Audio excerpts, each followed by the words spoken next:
kungana n'uburemerezi bw'inyishu yawe.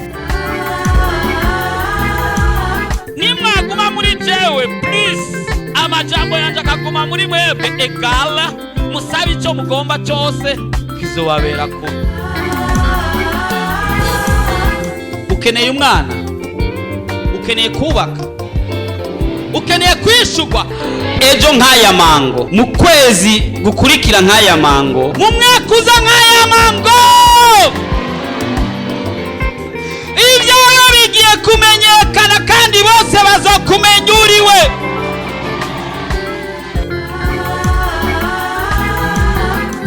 Ariko Yesu araha, ariko arakubaza ati ubu ugomba gukira nimugwane. Mugira mwumvirize ubutumwa bwiza mushikizwa na Pastor Jackson Nkeshimana. WhatsApp yiwe ni 76 96 96 96 76 96 96 96. Afiti Yesu mukinga zatiwe arriva et viens à gusa endaje nazumutima. Urashaka kwama ukurikirana ubutumwa bwiza bwa Pastor Jackson Nkeshimana ku telefone yawe? Ja kuri YouTube wandike Pastor Jackson Nkeshimana, urasanga ko ubutumwa hamwe n'ubwo yavuze kera. Ntibibagire kugira subscribe canke s'abone, wibuke kubusangiza n'abandi.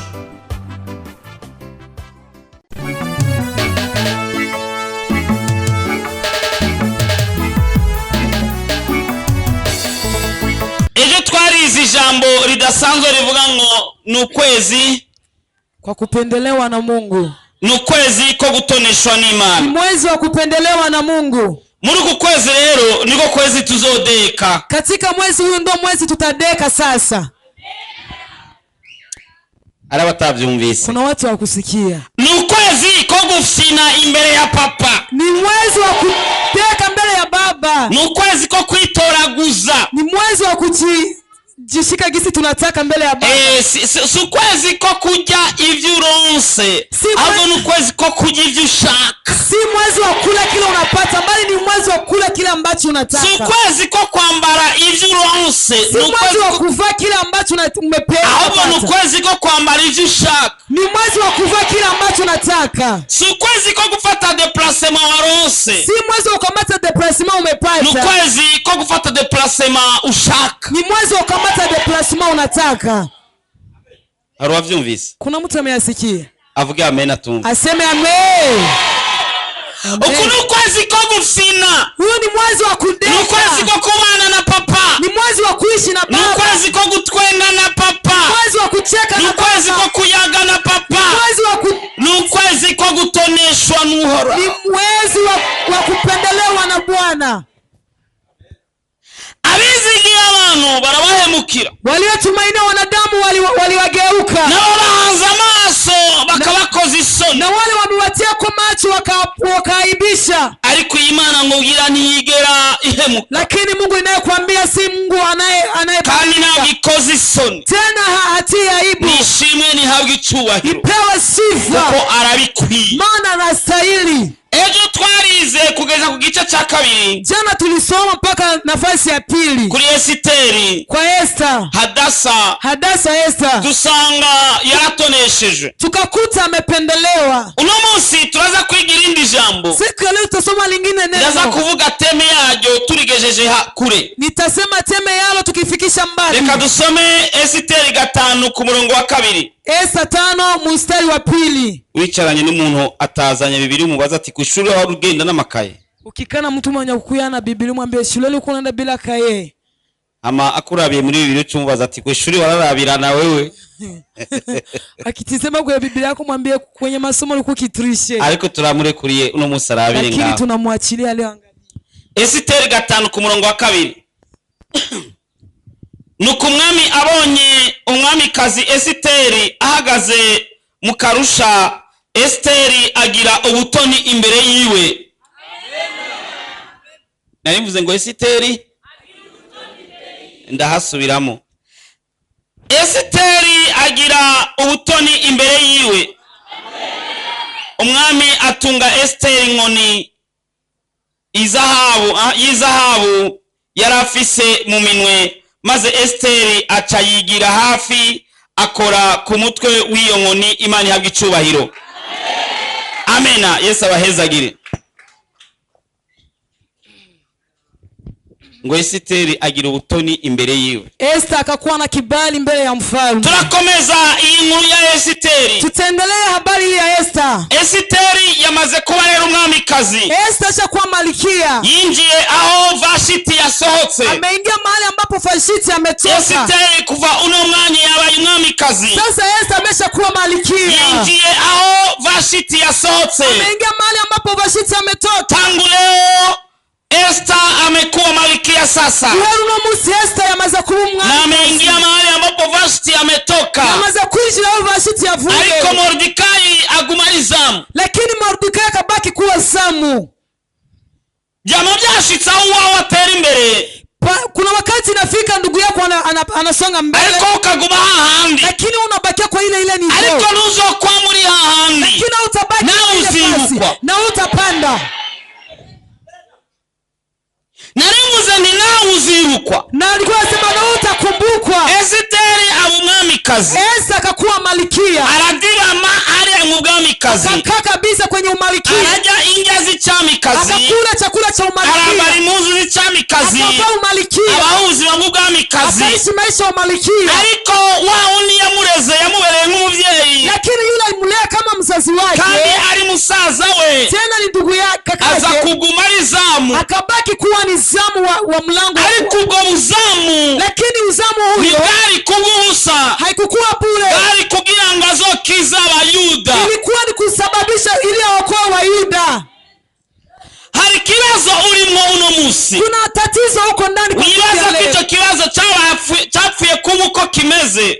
Nawaza kwamba tatizo hili kuya sababu yazo tu. Ukibaza impamvu nyinshi itari kwigaragara. Unawaza sababu gani jibu haionekani. Ukibaza ngo byapfuye kuba uko. Unawaza ilikuwa tu hivyo. Ariko ico kibazo urukirimo. Lakini tatizo uko nayo. Kugira ngo kizobe inyishu mu kindi gihe runaka. Iwe jibu katika zingine siku zijazo. Kandi bose bazomenye kusenga Imana. Tena watu wajua kwamba unaomba Mungu wa kweli. Umunsi umwe siku moja abagabo babiri bapanga kubita kudeta umwami. Wababa wawili wakapanga kupiga kudeta mfalme. Kandi bapanga kumwica. Tena wakapanga ili wamuue. Mordekai zamu aramenya ayo makuru. Mordekai zamu akajua hizo habari. Amaze gutahura ayo makuru. Alipojua hizo habari. Arasinyara ibwami. Akasinyara katika ufalme. Amaze kubibwira umwami. Alipomwambia mfalme. Barabicunguza barabikurikirana. Wakachunguza wakafuatilia. Ukimeye kubivuga yabanje kubibwira Esiteri. Maana mbele ya kuyasema alianza kwanza kuiambia Malkia Esther. Esiteri abibwira umwami. Esther akamwambia mfalme. Barabisuzuma basanga nivyo. Kaangalia wakakuta kwamba abagabo babiri barabamanika. Wale wababa wawili wakatungikwa juu. Mordekai nta kintu na kimwe bamuhaye agumariza. Mordekai hakumlipa chochote akabaki kuwa zamu. Yakijije umwami. Ameponesha mfalme. Yakijije igihugu. Ameponesha nchi. Yari ibihugu 127. Katika nchi 100. Mordekai nta kintu na kimwe bamuhaye. Mordekai hakuna hata kitu kimoja wamempa. Kiba igitsindo kigira kabiri akubiswe. Kinakuwa ni kishindo cha pili ambapo igitsindo cha mbere mushikiwe ariwe yareza mubere nk'umuvyeyi yabaye umwamikazi mugabo ntiyamwibutse. Ushindi wa kwanza dadake aliyemlea kama babake akakuwa malkia. Igitsindo akubiswe ni goli akubiswe. Alipiga goli ya kwanza. Akubiswewe ni goli ya mbere. Amepigwa goli ya kwanza Mordekai. Icha kabiri ya pili arakijije umwami n'ibihugu 77 mugabo nta n'ikintu na kimwe bamuhaye. Akaokoa mfalme pia na nchi 127 lakini hawakumpa. Mugabo bavyandika mu gitabo. Lakini wakaandika kwenye kitabu. Bigarukira kubona yavyanditse mu gitabo. Tunaona kwamba ameandika kwenye kitabu, vimeandikwa kwenye kitabu. Ijambo mfisi uno musi rero riratangaje. Neno niko nalo siku ya leo ni la maajabu. Guhindura ivyiyumviro vy'umwami. Kubadilisha mawazo ya mfalme.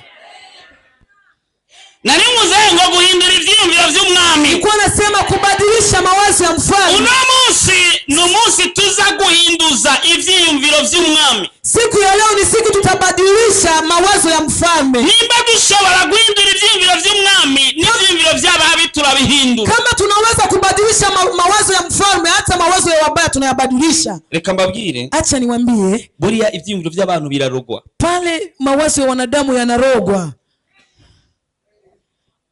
Je, hujawahi kuona siku moja na musi urigire ubona kaka ambaye mmezaliwa pamoja musaza we muvukana mu ndimu anamfukuza dada yake nyumbani sababu ya mkewe? Yirukanye mushiki we kubera umugore uwo musaza wawe. Huyo si amelogwa? Uwo ni yarozwe. Je, mjawahi kukuta siku moja mbega ntimurabona umunsi umwe kijana anampiga mamake ati amemkosea mke wake? Umusore agafata agakubitanye nawe ngo nuko ngo yabwiye nabi umukazana wiwe? Bwana Yesu atusaidie. Amen. Je, mjawahi kuona mbega ntimurabona mume anapiga mke wake, umugabo agakubita umugore wiwe? Je, mjawahi kuona mbega nurabona baba anakataa kuwalipia watoto hata shule, umugabo akanga kurihira abana amahera y'ishure? Hamjawahi kuona mambo ambayo yanatisha mpaka wenyewe mnasema je, mtu ni mzima au amelogwa? Mbega ntimurigera mubona ibintu bikomakomeye muvuga ati uyu muntu mbega arakomeye cyangwa nakomeye? Ivyiyumviro birarogwa. Sasa mawazo huwa yanarogwa. Ngobye kugenda bukebuke ko ni kintu utamenyereye kumva. Nilipenda niende pole kwa sababu ni kitu uzoe. Ivyiyumviro birarogwa. Mawazo yanarogwa. Umwami Asuwerusi, mfalme Asuwerusi afata mu baganwa biwe, afata umuganwa yitwa Hamani, angiye pole rero akakamata katika wa chini yake wa uongozi, akakamata umoja. Alipomkamata huyo Hamani, amaze gufata huyo Hamani, akamweka juu kuliko wengine mashehe, amushira hejuru gusumba abandi baganwa. Walikuwa mashehe wengi, bara baganwa benshi, lakini akamshika shehe mmoja kuliko wengine akamweka juu. Ariko afata umugano umwe amushira hejuru gusumba abandi. Uyo Hamani amaze kubona ko ari hejuru y'abandi, uyo Hamani alipoona yuko juu ya mwingine, azitegeka ko arenganya abantu bose bategerezwa kuona. Pia amri kwamba Hamani akipita watu wamuinamie. Ibuka ko Mordekai akirizamu. Kumbuka Mordekai apangali kizamu. Afisa gashavu, yuko na kasira. Mushikiwe niwe mwamikazi, dadake yeye ni Marikia. Niwe kandi Mordekai niwe akijije umwami n'ibihugu 77. Tena Mordekai akaponyesha mfano pia na inchi mwana afisa gashavu katagira uko kangana. Sasa na kasira kabisa. None baciye bafata undi niwe bagize kuba umukuru w'abaganwa. Sasa wanafikiri wanakamata mtu mwingine wanamfanya kuwa mkuu wa shehe. Hamani arenganye. Hamani alipopita bosi ati wote ni kupiga vichwa chini. Mordekai akamwitegereza we ntafuka. Mordekai anamtizama yeye apiga. Kabiri gatatu kane gatanu. Mara pili mara tatu mara tano. Bacha waramubwira Mordekai, Hamani aterega Mordekai ntapfukama. Wakamwambia Hamani erega Mordekai akuinamia. Atipuye. Akasema kweli. Umunsi umwe yabisuzuma sanga nivyo. Sasa siku moja akajaribu akakuta ni vyenyewe. Acaja ku mwami. Akaenda kwa mfalme. Umvingene baroga ivyiyumviro vy'umuntu. Usikilize gisi wanaroga mawazo ya mwami. Akaenda kwa mfalme. Akagabo kari kwirembo. Eti kuna kabwana kako kwenye mlango. Kitwa Mordekai. Kanaitwa Mordekai. Kava mu bwoko bw'Abayuda. Kanatoka katika ukoo wa Yuda. Nagomba ko notanga muri trésor public, notanga mu butunzi bw'igihugu ishekeri ibihumbi 10. Nataka nitoe fedha shekeri 10,000 katika ekonomia ya nchi ya hiyo nchi. Y'ibyo bihugu. Ya hizo nchi. Ati utusora itegeko. Eti ufukuna tuwa amri yo kwica ubwoko bwose bw'Abayuda.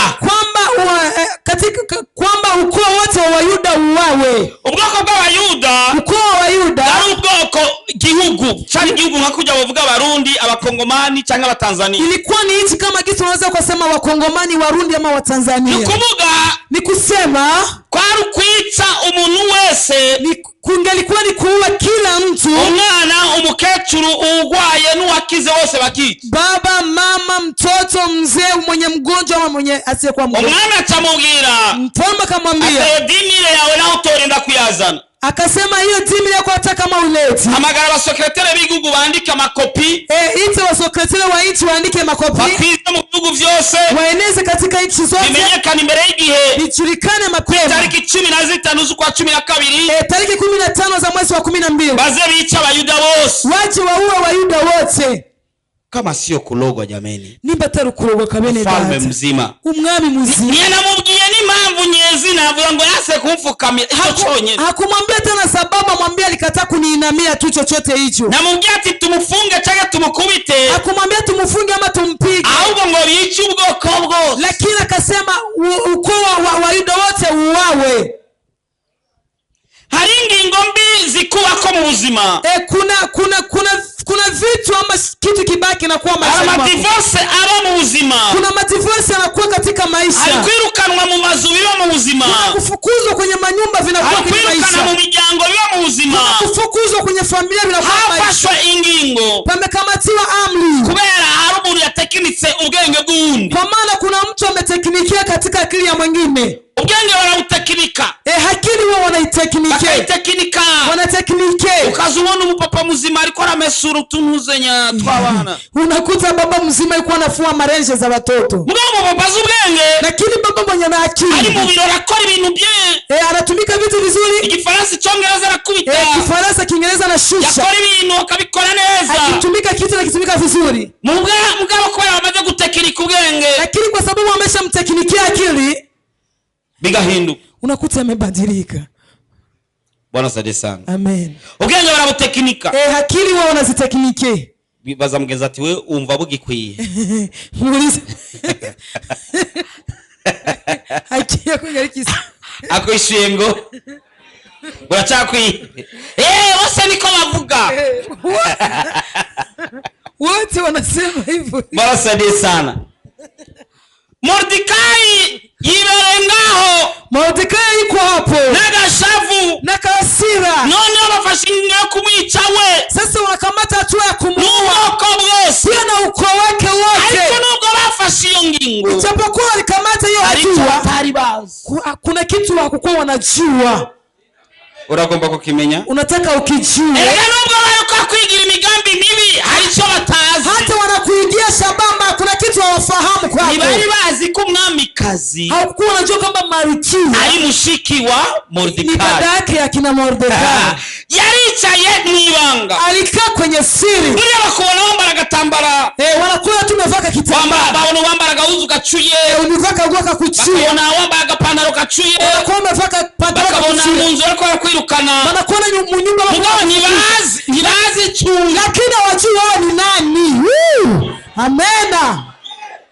Mbona hujanielewa bwana? Unakutana na huyu. Tumazimisi twiga ico turi mu bwabigimo. Tunamaliza masiku tunajifundisha kile tulicho katika ufalme wa Mungu. Bakubona usangira ibiharage nabo. Wanaona tunakula maharage kama tunachangia maharage. Uko tuzasa nikurahishurwa nico gituma abisi batatu igwa mu mirima ya twese rimwe bakaturusha no kweza bakatwitiranya kuko dusangira ibishimbo bakatwitiranya kuko dusangira ibyago kidu kabyanda mu modoka we utagira n'igari imbwa ze zigahaga we imbabura imanitse arikura ibyacu saho bishira hari igihe kimwe bizasobanuka rwose abana b'Imana tugahagarara twenye. Haleluya. Amen. Uko tuzosa ni kurahishuru. Jinsi utafanana hakujafunuliwa. Wanamusangira ibiharage nabo. Wanaona mnachangia maharage nao. Wanamukoga ka brochette nabo. Wanaona mnakogota ka brochette pamoja. Benze mukakabasangiza mukasangira. Benze mnachangia. Bakabona gafanu gakanywa nabo.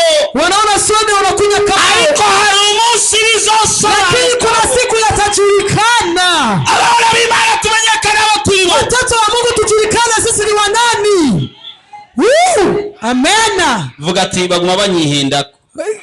Baguma twihendako. Unabaki wakijitiza ngo turasanzwe. Wanawaza tu kwa kawaida. Bafatiyo mipango yose. Wanakamata mipango yote. Barategura ibyo byose. Wanaandaa hivyo vyote. Batazi ko Mordekai. Hawajui kwamba Mordekai. Nivyo uno musi ni zamu. Leo ni kweli leo ni zamu. Kabo niwe musaza w'umwamikazi. Lakini jua kwamba ni kakake ya Malkia. Uno musi bakubona wambaye ikibato gipinze. Leo wanakuona umevaa kiatu cha kupengama lakini uri churi. Sasa wewe uko kile ambacho ulicho. Haujanielewa. Murantahura. Unaona amena ya kukaa tu hivi si nzuri. Ya mena yo guma mwicaye sinzi. Hiyo haina afya. Iyo ndigira ubuzima cyangwa sante. Unanielewa? Urantahura. Uno munsi batubona dusa nabo. Leo wanatuona tunafanana nao. Bakubona ko itwa Jean Paul, Janine, Chantal bisanzwe. Wanakuona itwa Jean Paul, Janine ama lingine. Ariko babwira ati ndindira. Lakini waambie mwisubiri. Kile nilicho mtakuja kukiona hapo baadaye. Icho ndi uzokimenya. Kile nilicho kaenda kukijua. Wanadusangira. Tunaona tunachangia. Wanadusangira. Tunaona tunachangia. Wanavuga Kirundi nkawe. Nasema Kiswahili kama wewe. Ariko icho ndi ndakizi. Lakini kilicho mimi nilicho nakijua. Umunsi umwe ngo hari nkukuma. Siku moja palikuwa tai. Inukuma tai irigirira takalira keke pale hariya. Ikatupa liyai ikapotelea huko pembeni. Unaitora. Mtu akachukua. Alitoye. Alipochukua. Yarafise inkoko ibundikiriye amagi. Alikuwa na kuku ilikuwa imelalia achashiramwo. Akatia kwenye mayai hayo. Umunsi inkoko iberaguye. Siku wakati kuku inatotora. Ikakuberagura.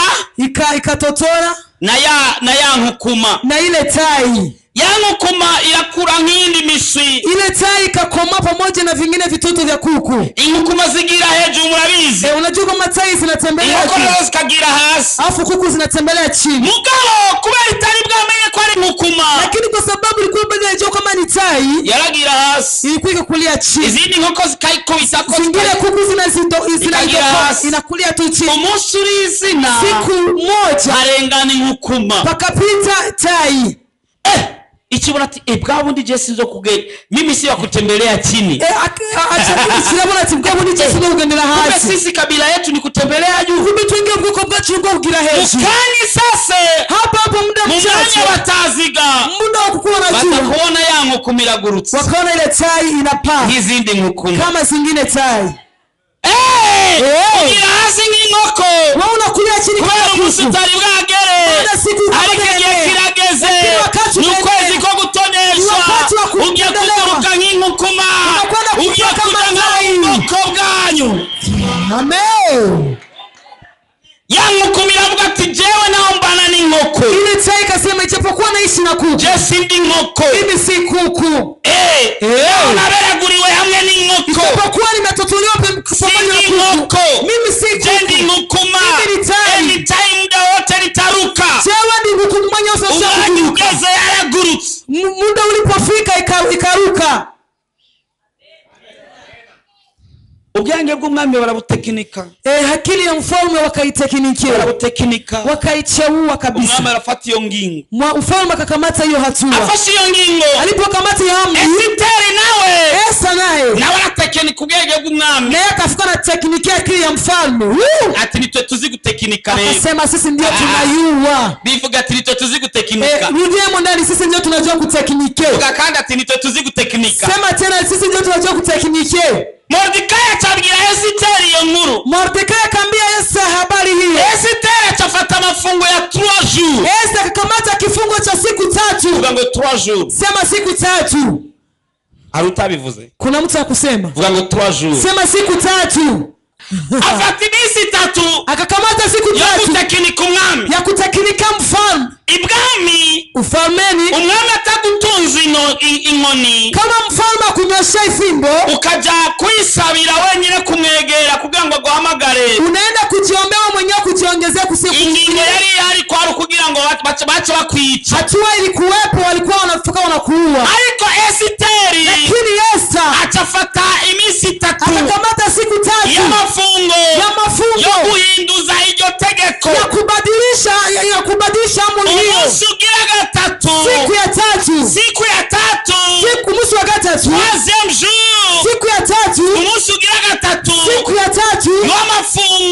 Ngwa mafungo. Esiteri ataja hahandi. Esa kaenda ile fasi. Bahora bavuga ngo wahagaze. Eti wakosema ngo ukipasimama. Itegeko ry'umwami ingene rivuga. Amri ya mfalme inasema. Nuko bategereza kuca bakwica. Ni kwamba wanafika wanakuua. Esiteri atekinika ubwenge bw'umwami. Esther akatekinikia akili ya mfalme. Turafise ubushobozi ngendanwa tudakoresha. Tuna uwezo tunatembea nao lakini ubushobozi bw'amasengesho. Ni uwezo wa maombi. Amasengesho ahindura ivyiyumviro vy'umwami.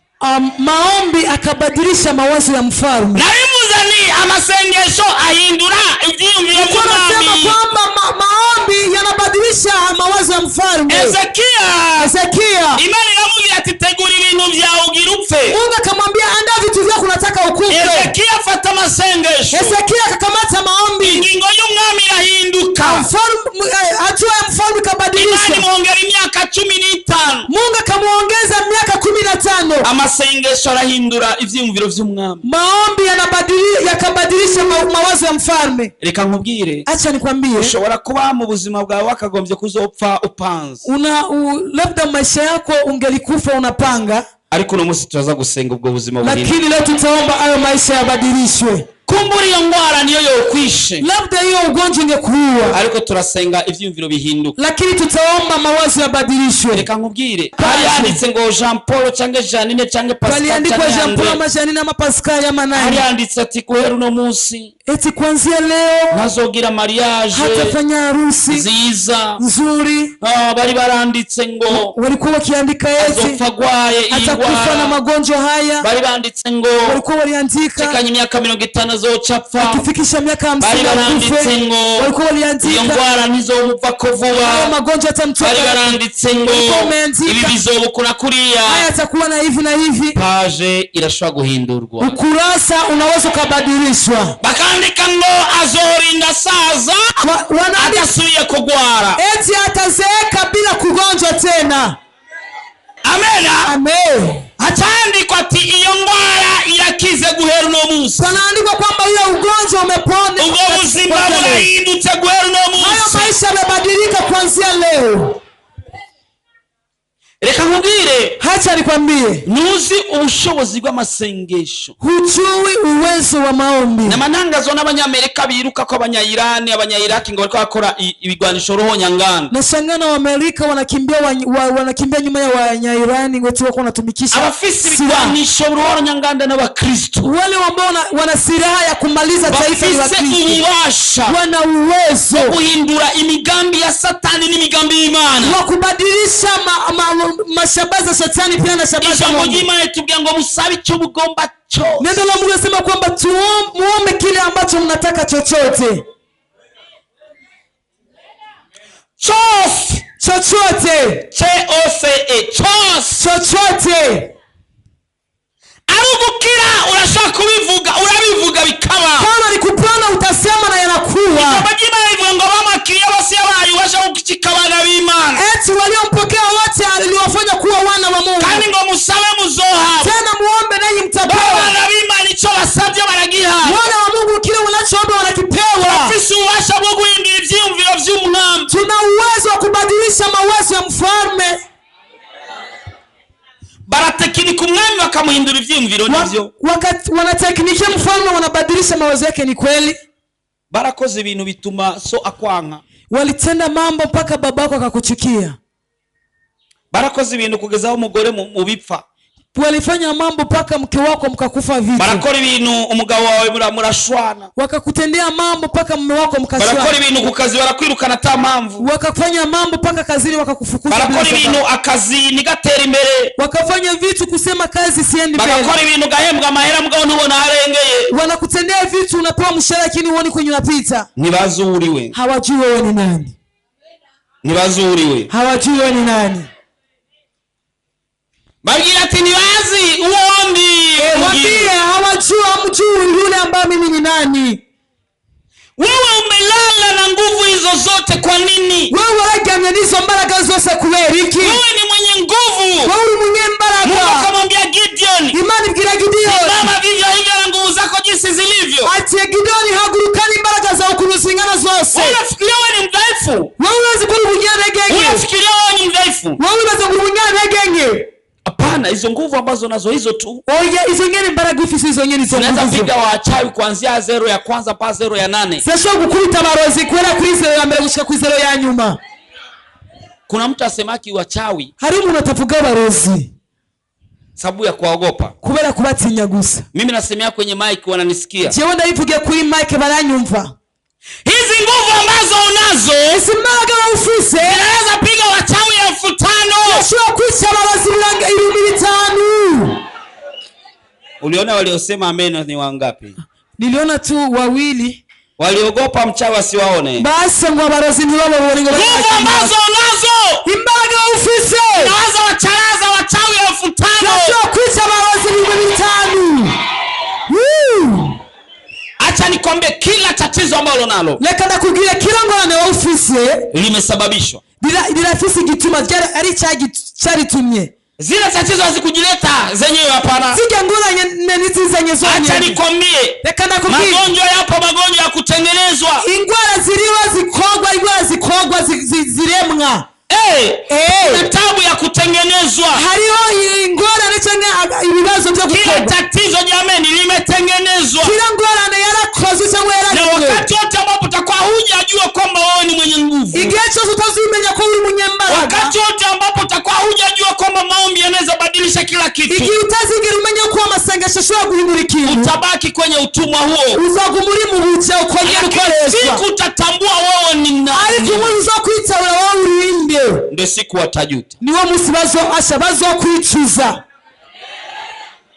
Umukozi wo mu nzu umwe, mtumishi wa ndani ya nyumba mmoja, yari umuhungu, alikuwa ni mwanaume, yakora kazi ko guteka n'ibindi, alikuwa anafanya mapishi pia na vingine. Tumuite Kabwana. Tumuite Kabwana. Hari n'umukobwa yakora kazi ko kurera umwana. Kuna wengine binti alikuwa anafanya kazi ya kulea mtoto. No kumesa uduzu tumwana. Na kufua tunguo twa mtoto. No kugorora uduzu tumwana. Na kupiga pasi tunguo twa mtoto. N'utuntu tujanye n'umwana. Na tungine twa mtoto. No guhanagura umwana. Na kupanguza mtoto. Umunsi urizina, siku moja, wa muhungu yule garso aradokora inkoko. Akadokoa kuku. Yatetse inkoko. Alikuwa amepiga kuku. Akadokoa agatorero. Akadokoa vinyango. Aradokora ukuguru kw'inkoko. Akadokoa kamguka kuku. Nyene urugo aje gufungura. Sasa mwenye nyumba alipokuja kula, asanga asigaye ibaba ryonyene. Akakuta pamebaki kimkono tu. Inkoko yose asigaye ibaba. Kuku yote panabaki alibawa.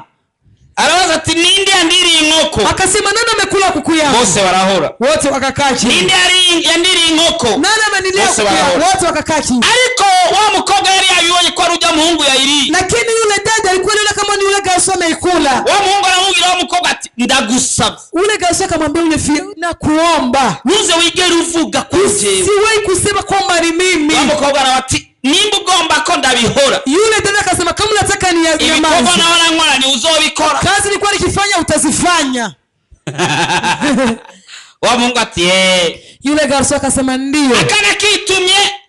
Katoto ka kinyamba. Kabwana. Weka bwana. Ingo. Je utawaze. Mukobwa chaba umwami kazi. Manake yule binti akakuwa malkia. Bareno urugo birabatangaza. Sasa wenye nyumba wakashanga. Ati wewe kweli ibikorwa byose ari wewe. Sasa mbona kazi zote wewe ni Kabwana tu? Kabwana ati je ndakunda ibikorwa. Kabwana mimi napenda kazi wewe mimi nishakumeni. Nzanye no gukora wewe. Mimi nimekuja kupiga kazi bwana. Sinaje kuraba matara je naje kupiga. Mimi sikukuja kuangalia mataa. Kabwana raruha arapfarawera kazi k'abantu babiri. Kufa kabisa kateseka kazi ya watu wawili. Akaikora rumwe. Anatumika yeye mwenyewe. Umusubizi arimvira. Siku moja kawaza. Aravuga toya. Akasema hapa. Ndiko nkora nabi. Niko natumika vibaya. Reka nje kuyirega. Acha nene nikaombe msamaha. Mvuge ivyo nakoze saba imbabazi. Niseme yale nimetenda niombe msamaha. Aragenda arasaba imbabazi nyene urugo. Akaenda kaomba msamaha mama wa nyumba. Nyene urugo aramumva. Akamsikia mwenye nyumba. Aramuharira. Akamsamehe. Birahera. Yakaisha. Undi munsi bebe rero arayituma. Ingine siku bebe akanyama. Kabibi baza ngo ni vya bindi. Kabibi akawaza ni vile vile. Weka bwana. Weka bwana. Weka bwana. Weka bwana. Changa. Kuyapata waza mtoto. Kabwana ati. Akasema. Yauzi chozi. Ungejua kile ambacho najua. Atenda bivuga. Eti nitasema. Akaguma twenga ati yabuzi chozi. Kiwa akabaki anacheka anasema ungelijua nini na kile ninachokijua. Gorora. Eti piga pasi. Ati yabuzi chozi. Ungekuwa unajua kile ninachokijua. Ati ndakurega. Wewe kuchongea. Yabuzi chozi. Ungekuwa unajua kile ambacho najua. Kabiba chairuka kuri nyene kuri Inabuja. Kabiba kaenda kwa Inabuja. Kwenda kubwire Mabuja. Acha nikwambie Mabuja. Unaona? Buriya ya nkoko. Unaona ile kuku? Kabwana. Kabwana jo kaiba. inabuja ati nani ndabizi mabuchege niko nayafahamu tu.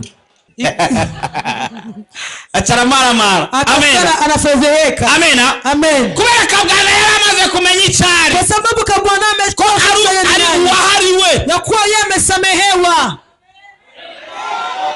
hari ibibazo bimwe bibako kuna matatizo yanakuwa kwenu bibanye nuko wanga kwigobotora kinatokea na kisu nakataa kutoka emo kwigobotora muri ubwo bubata canke muri ubwo esclave bwa Satani kujitoa ndani katika utumwa huyo wa kishetani. Injira mu mwana vya vrai. Sasa ingia ndani ya Mungu kweli. Kandi umekuru umwana w'Imana. Afu sikia kwamba wewe ni mtoto wa Mungu. Ama injira mu isengesho. Afu ingia katika maombi. Kandi isengesho umva kuri hagazemo neza. Tena usikie kwamba ombi umesimama vizuri. Bwana Yesu akubariki. Imani guheza gire. Hari amasengesho n'amasengesho. Kuna maombi na tumaombi. Reka ndabere karumu nasenga ati baba. Kuna mtu naomba baba. Haleluya baba. Baba. Amen. Haleluya.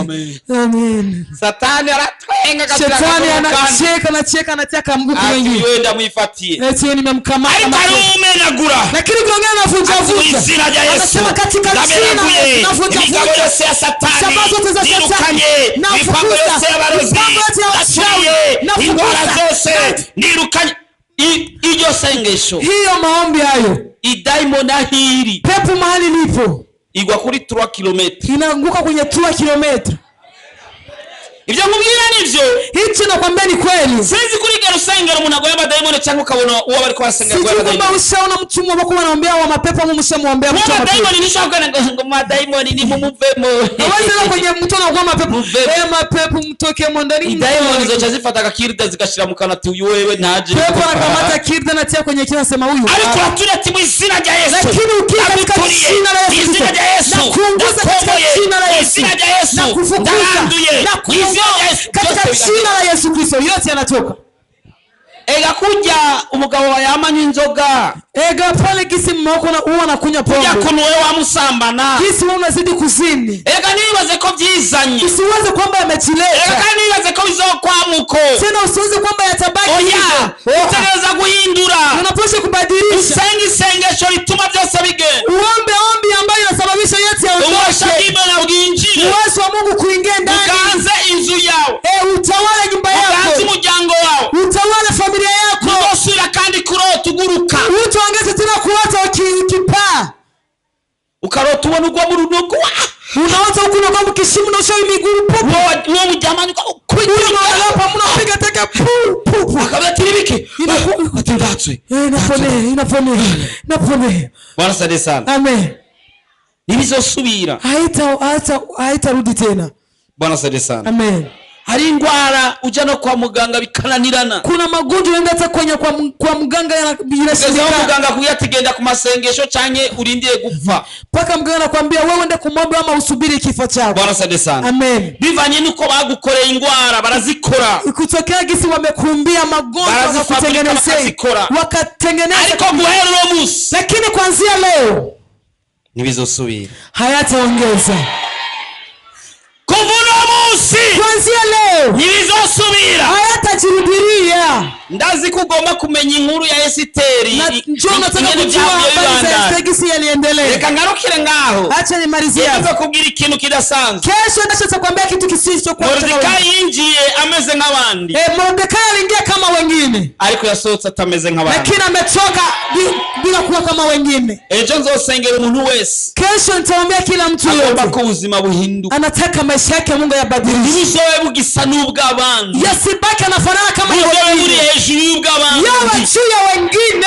Hejuru y'ubw'abandi. Maisha yako yawa juu ya wengine. Korana uzogira ubuzima buri hejuru yabo. Tutatumika pamoja uone maisha yako. Ugira ubuzima buri hejuru yabo. Sisi pamoja uone maisha yako. Abiganye ugira ubuzima buri hejuru yabo. Sina pamoja kwa abo ugira ubuzima buri hejuru yabo. Kuko wiziwe n'abandi ariko uzosohoka utameze nka. Uliingia kama wengine lakini utatoka bila sio kama wengine. Reka ngubwire. Acha nikwambie. Tugira dusenge. Tunataka tuombe. Isengesho Esteri yasenze Ombi Esther ameomba rihindura ibintu, linabadilisha vitu, rikinjira kugeza no mu mutwe w'umuntu, likaingia mpaka kwenye ubongo wa mfalme. Tugomba dusenge, tunataka tuombe amasengesho yo guhinduza ibintu, maombi ya kubadilisha vitu ama nyakati. Ugutwi kwa kujya bigahinduka kukareka kujya, sikio ambalo likuwa likikuuma linabadilishwa mpaka linaacha kuumva. Ingorane zirumva. Nataka nikwambie huwa tatizo zinasikia, amaguru arumva, miguu inasikia. Ngubwire nivyo, hiyo nakwambia ni kweli.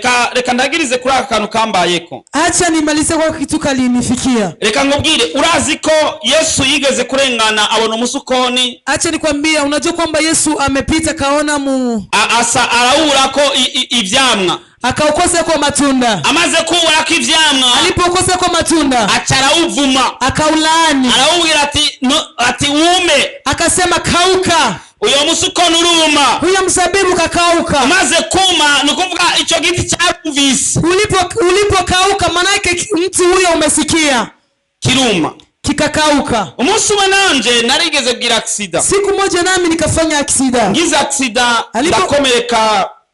Alipofanya accident akakwaka kwenye jicho la mguu, akakwaka kidogo. Abaganga bose biyemera baramvuye ico kiguma kiranga. Waganga wote wanachikubali, wamemtipu kidonda hicho. Nagenda ndikamuguru, alikuwa nana sunda.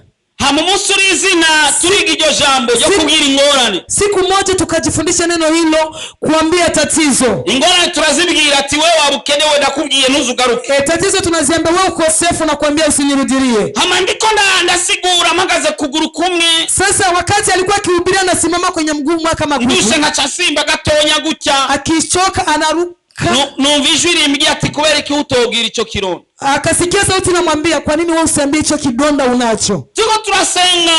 Tulipokuwa tuko tunaomba, nangura kukibwira ko hari ukuguru kw'iwamfu, nangura kukibwira ati wewe akironda we. Akaanza kuambia wewe kidonda wewe, uno munsi ndaguhakanye. Kuanzia leo nakukataa. Ndakibwira. Akakiambia. Nejeje. Alipomaliza kicha kiranja gose kurusha. Kikamuuma sana kabisa. Badi bise programme kuja kuraba abagwayi mu bitaro ko muri Faraja Group rimwe mukwezi tuba tuja kugaburira abagwayi. Faraja Group kila mwezi wanaenda kuangalia watu hospitali. Kabaha inja twabwira n'ubutumwa bwiza. Wanawapatia chakula pia na wanapatia na ndagenda ngezeyo. Alipofika ko ninjira. Akakataa kwamba ataingia. Ndabwira abo twakoranya hari kuhiro akare nabwira ati mwe mwinjire je sigare hanze ko kubiranse ko magara. Akaambia wale ambao wanatumika pamoja, nyie muingie, mimi nasikia Mungu nakataa. Kwa kugira ngo Satani aneze ubwoba. Ilikuwa kusema shetani amtie oga. Numva umenga ntibishoboka. Asikie kwamba yawezekana. Bagara kuija jambo nabwiwe. Sasa akasimama kwa neno aliambiwa. Wewe kidonda nakubwiye. Tiwa kidonda nimekwambia. Wewe kidonda nakubwiye. Tena kidonda nimeshakwambia. Burira. Usiku kaingia. Mwijoro sinashobora kwifukishuka ko ico kironda cyari kinini cyane. Usiku sikuwa akukuwa anajifunika shuka, maana kidonda kilikuwa kikubwa. Ama mu gatondo mvyutse, afu asubuhi alipoamka nari yaranja ntanguza ukuguru. Alikuwa anajiaranja naanzisha mkono wa kuume. Mugabo cyanibagira ntanguza ukubamfu. Akaanza akaanza mkono wa kulia. Numva nacho mbaye. Akasikia mguu nimekaa. Sinaraba. Hakuangalia. Gutya. Akatikisa hivi.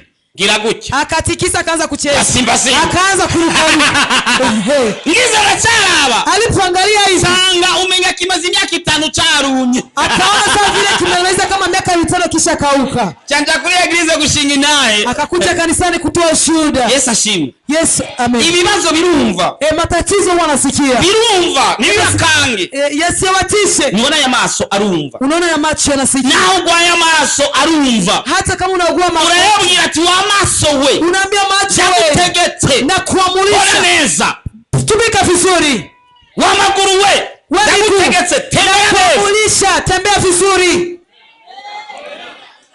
Binaumvikana. Binaumvikana. Wa matri we. We masikio. Wanda we. Tumbo. Wa estoma we. Kiestoma. Wa mutwe we. Kichwa. Wa maboko we. Mikono. Tegete. Na kuamulisha. Atakuembeleza. Bila kubembeleza. Ngurumba ngo pastor yavuze ngo yabe neza ngo amenyo. Ndagutegetse. Mimi nakuamulisha. Ndagutegetse. Nakuamulisha. Ndagutegetse. Nakuamulisha. Kuanzia sasa usiongeze.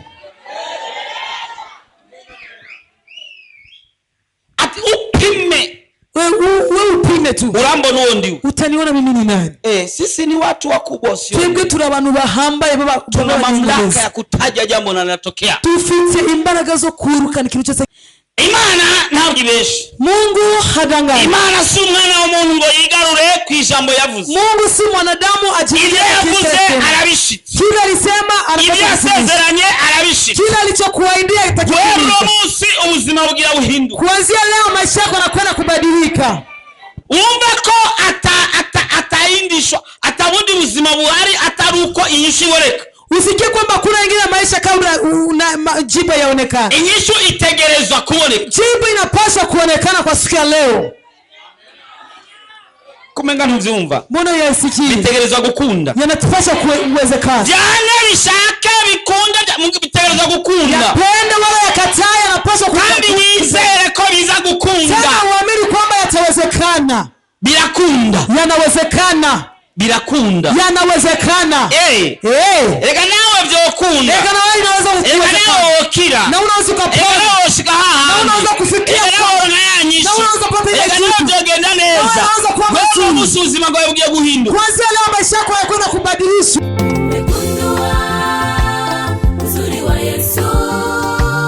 Nimegundua utamu wake. Uburebure bw'ingorane yawe bungana n'uburemerezi bw'inyishu yawe. Nimwaguma muri jewe please amajambo yanje akaguma muri mwebwe egala musabe icyo mugomba cyose kizobabera ko. Ukeneye umwana, ukeneye kubaka, ukeneye kwishugwa ejo nk'aya mango, mu kwezi gukurikira nk'aya mango, mu mwaka uza nk'aya mango. Ibyawe bigiye kumenyekana kandi bose bazokumenya uriwe.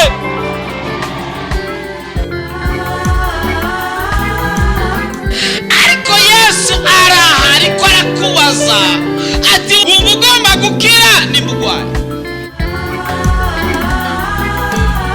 Muhejeje kumviriza ubutumwa bwiza mushikirizwa na Pastor Jackson Nkeshimana. WhatsApp yiwe ni 76 96 96 76 96 96 96. Afiti Yesu mukinga zatiwe ariba ebyenza gusa endaje nazumutima.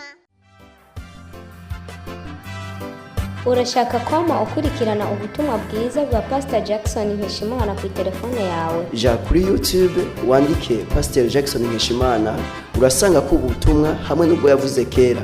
Ntibibagire kugira subscribe canke sabone. Wibuke kubusangiza n'abandi.